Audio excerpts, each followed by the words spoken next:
Estudo Bíblico 9.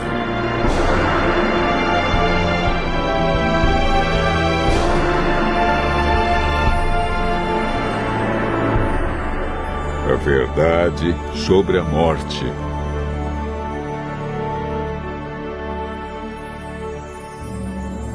A morte é uma inimiga cruel.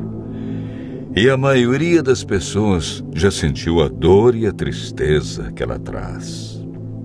O assunto da morte tem sido um mistério que muitos tentam decifrar. Muitos têm especulado sobre o estado dos mortos. Para onde eles vão? Existe consciência na morte? Será a morte o fim ou apenas um estágio? Uma passagem para outras vidas? Hoje, no mundo cristão, há muitos ensinos sobre o estado do homem na morte. Vejamos o que a Bíblia diz.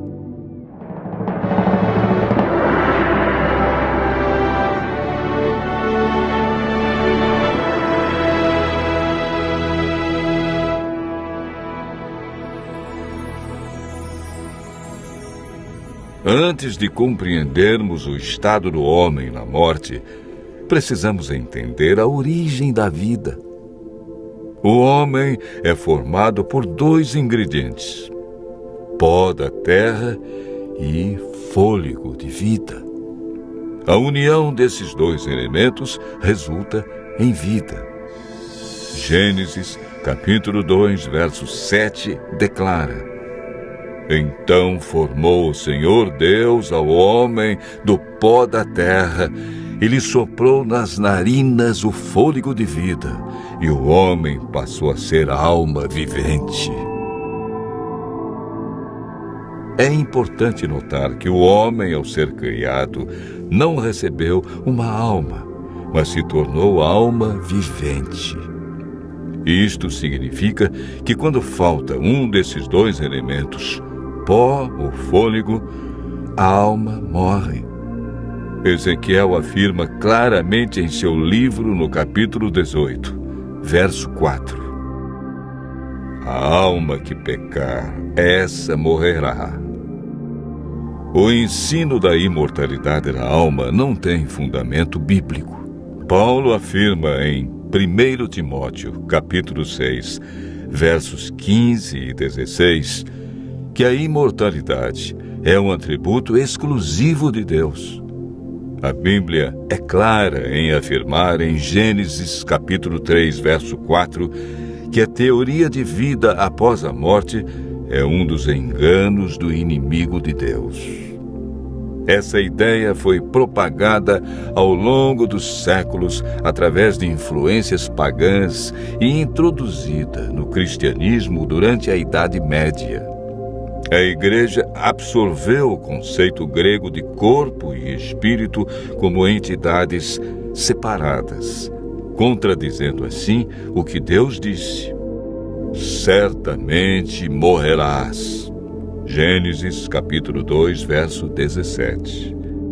Gênesis 3, verso 19 declara: porque tu és pó e ao pó tornarás. Eclesiastes 12, verso 7 diz que por ocasião da morte, o pó volte à terra como era e o espírito volte para Deus que o deu. O espírito que ele deu na criação foi o fôlego de vida. A palavra espírito, que vem do hebraico ruach, ou nechamar, e do grego pneuma, é empregada centenas de vezes na Bíblia. Algumas vezes traduzida por fôlego e outras por espírito, podendo ser usadas alternadamente. Portanto, espírito na Bíblia nunca se refere a uma entidade consciente, desencarnada. Pelo contrário, Davi afirma: os mortos não louvam o Senhor, nem os que descem ao silêncio. Salmo 115, verso 17. O homem, ao ser criado, recebeu imortalidade condicional. Para mantê-la, deveria viver em obediência. Gênesis capítulo 2, versos 16 e 17. E o Senhor Deus lhe deu esta ordem: de toda a árvore do jardim comerás livremente, mas da árvore do conhecimento do bem e do mal não comerás, porque no dia em que dela comeres, certamente morrerás. Deus declarou claramente: morrerás. Foi Satanás, através da serpente, quem declarou: é certo que não morrereis. Essa foi a maior mentira do universo que se mantém até os dias de hoje. Adão e Eva conheciam apenas um mundo cheio de vida, e a morte era um mistério. Eva desobedeceu a Deus, comeu do fruto proibido e o deu a Adão. Como resultado, o que Deus disse se cumpriu. A morte, a dor e o sofrimento passaram a existir. Após o pecado, herdamos uma natureza egoísta que não tem prazer em estar na presença de Deus. Lemos em Eclesiastes 9, versos 5 e 6. Os vivos sabem que hão de morrer, mas os mortos não sabem coisa nenhuma, nem tampouco terão eles recompensa, porque a sua memória jaz no esquecimento. Amor, ódio e inveja para eles já pereceram. Para sempre não têm eles parte em coisa alguma do que se faz debaixo do sol. A Bíblia diz que os mortos não sabem coisa alguma, portanto, não podem se comunicar com os seres vivos e nem os vivos com eles. A pessoa, quando morre, permanece na sepultura em um estado de inconsciência. Jesus considerou a morte como um sono.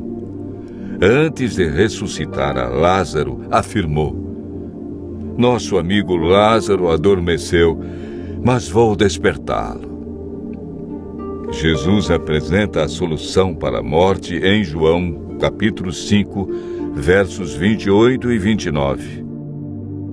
Não vos maravilheis disto, porque vem a hora em que todos os que se acham nos túmulos ouvirão a sua voz e sairão.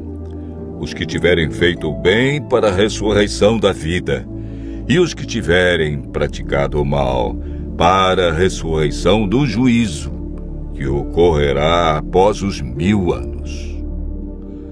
O que receberão aqueles que participarem da primeira ressurreição, a ressurreição da vida? 1 Coríntios, capítulo 15, versos 51 a 53, declara: eis que vos digo um mistério. Nem todos dormiremos, mas transformados seremos todos, num momento, num abrir e fechar de olhos, ao ressoar a última trombeta. A trombeta soará, os mortos ressuscitarão incorruptíveis, e nós seremos transformados. Porque é necessário que este corpo corruptível se revista da incorruptibilidade, e que o corpo mortal se revista da imortalidade. Desde que o ser humano pecou, perdeu a imortalidade, mas por ocasião da segunda vinda de Cristo, os que o aceitarem como Salvador receberão a dádiva da imortalidade conquistada por Jesus na cruz. João afirma, e o testemunho é esse, que Deus nos deu a vida eterna, e esta vida está no seu Filho. Aquele que tem o Filho tem a vida. Aquele que não tem o Filho de Deus não tem a vida.